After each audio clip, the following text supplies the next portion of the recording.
When Connie and I got married, I quickly began to realize that marriage is one of the most sanctifying things that you can do. It revealed to me my selfishness, my pride, my desire for control, and I've learned and grown a lot because of this journey of marriage.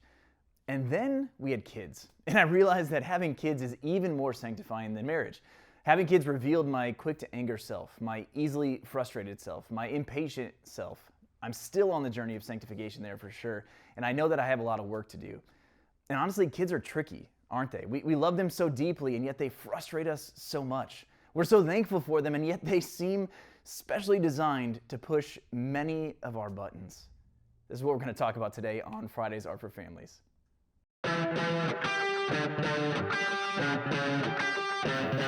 Welcome to another episode of Fridays Are for Families, where we seek to empower and equip you to grow as a disciple and disciple maker of Jesus Christ.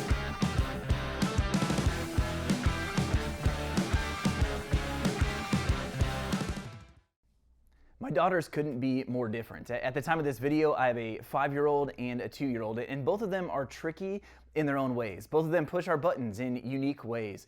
And recently I found myself just more easily prone to frustration. Maybe it was a combination of our kids being in tricky emotional places and developmental stages and a full season at work and all the stuff that's been going on in our lives this year so far. But whatever the reason, I found myself quicker to frustration and honestly being less loving and understanding than I should have been to my daughters.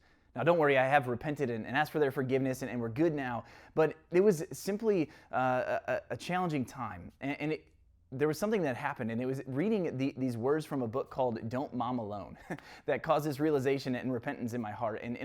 And yes, I did read a chapter of a book just about mothering because I haven't found too many great books on being a great dad, except for one called Dad Tired. I'd highly recommend that to every single dad. It's a wonderful resource. There's a book and a podcast with it. But anyway, Heather McFadden wrote in her book, Don't Mom Alone, she quoted Ann Voskamp, and she said, I remember reading this in Ann Voskamp's 10-point manifesto for joyful parenting.